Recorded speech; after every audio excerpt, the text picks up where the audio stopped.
Good afternoon. It's Wednesday the 25th of June.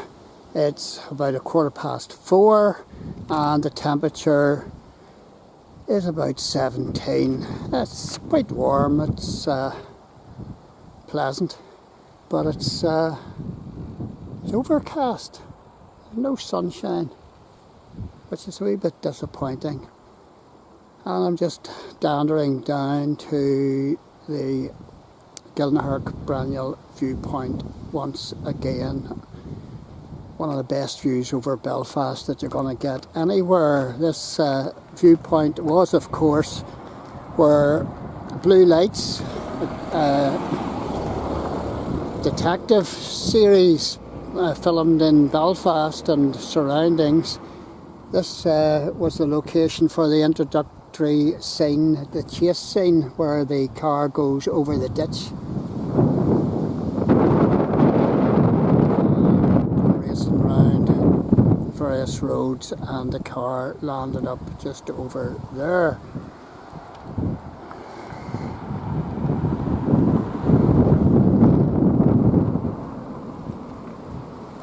And I'm just trying to get a suitable spot to tell you about this cruise ship that's just in today. I think this is its first time in Belfast. This is the Seven Seas Grandeur.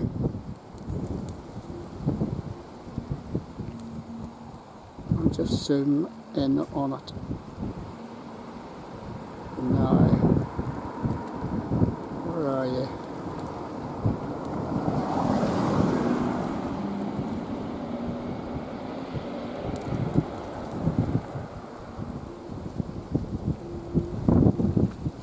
Yeah, there it is there.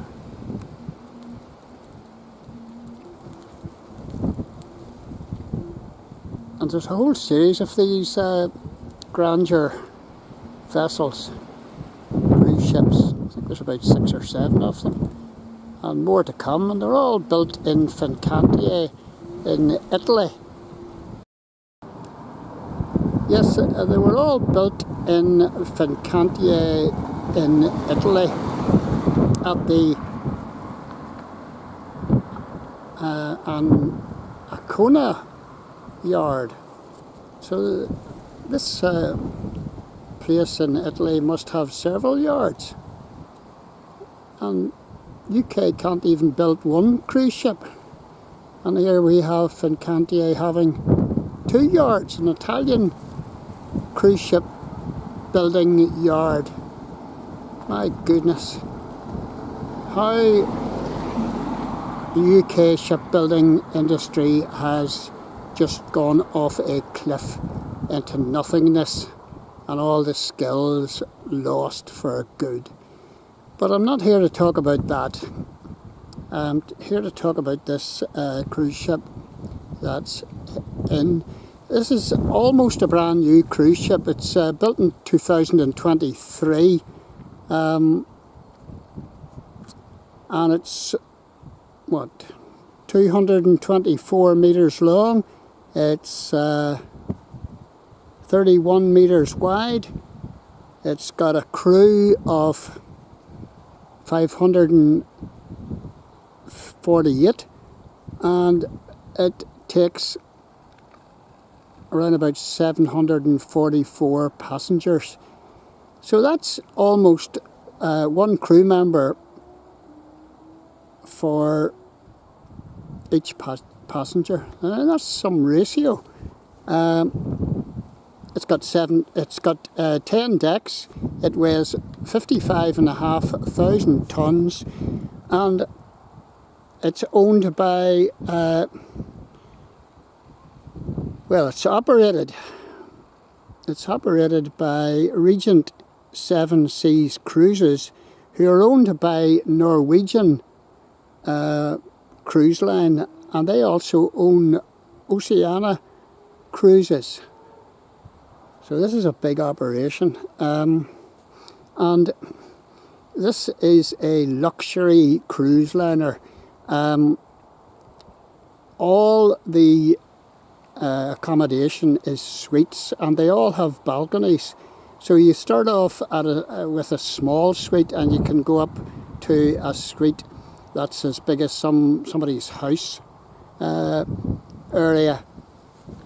The 375 suites on board, and as I say, each one has their own private balcony, and there's a pool deck, and there's a sports deck, and there's a fitness centre, and there's a wellness centre, and then there's the Constellation Theatre, and it attracts Broadway style entertainment.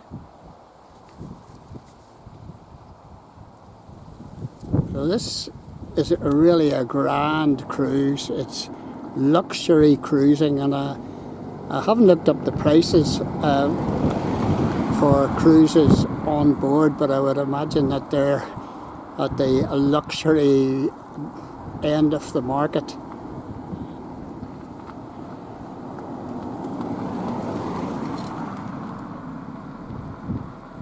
So let's take a closer look, if I can zoom in.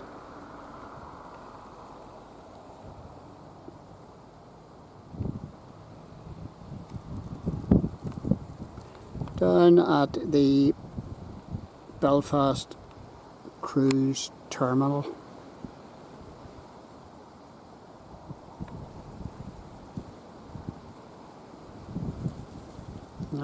As I say, if you want a luxury cruise, this is the one to go for. And that's me zoomed in as far as I can go. This boat came in at 8 o'clock this morning and is leaving at 5. Doesn't stay too long. Hit and run.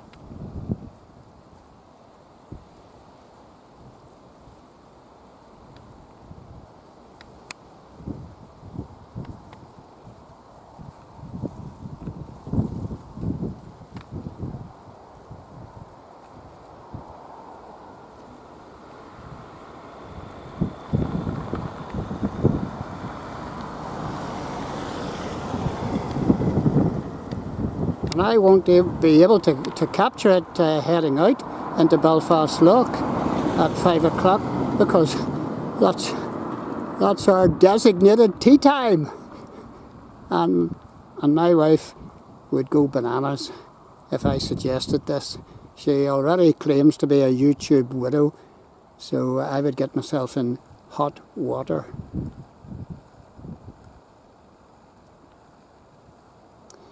But beautiful looking brand new boat, and it's a pity that it's just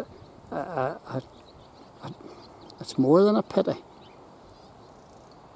that UK can produce no cruise ships, no cargo vessels, and can't hardly even build their own naval vessels.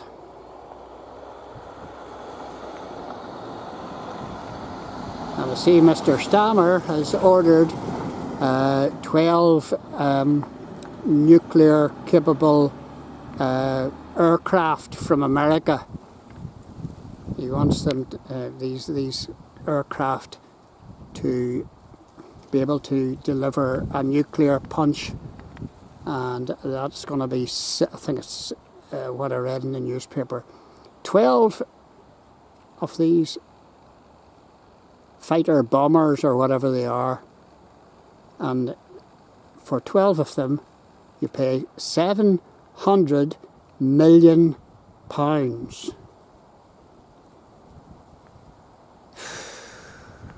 Plenty of money to spend on armaments.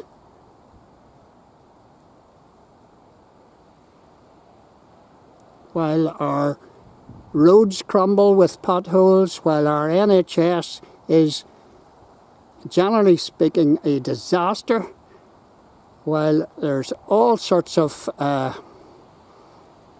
unrest going on in our cities, while our police are totally inadequate for the job.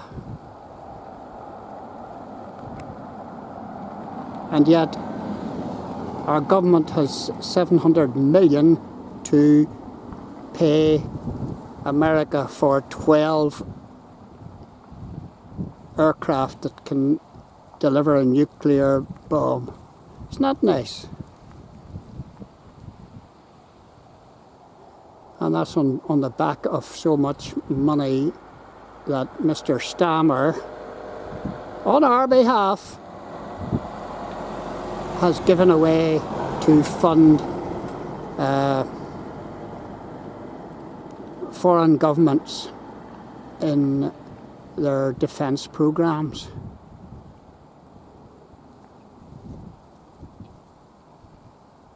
I could easily go into a rant here, but there we go.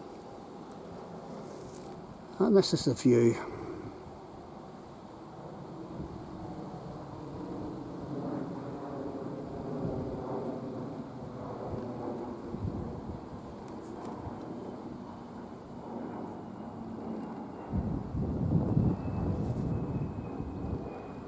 Harland Wolff cranes, largely redundant. Once the biggest load-bearing cranes in the world, now listed and just basically relics.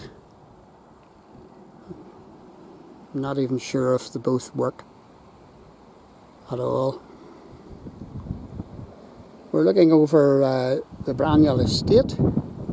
We're looking over immediate farmland, and we're looking over Shandon Park Golf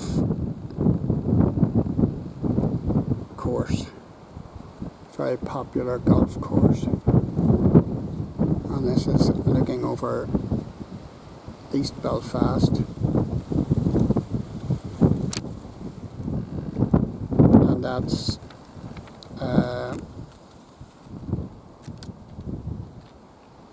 the Cave Hill with Napoleon's Nose, and you head on round, and if you think the view from here is good, well, you want to experience the view from here, which is Divis. It is outstanding, but no tourists go up there because they haven't got, well, no cruise ship tourists go up there because they just don't have the time. The cruise ship passengers, generally speaking, they come into Belfast, they go to the Titanic exhibition, they go to possibly a Game of Thrones locations, and they go to the Giant's Causeway, and that's it. They don't get to go up to experience the view from Divis, which is unbelievable.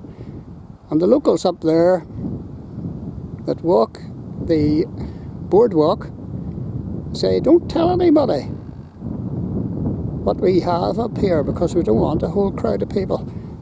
I thought that was quite funny. I could understand them saying that, but the views from up here are unbelievable. But a few people get to see it. So there you have it. Another day and another cruise ship into Belfast. And Belfast is doing extremely well at attracting the cruise ships. I think it's probably lying third in all the cruise ship port destinations in the UK.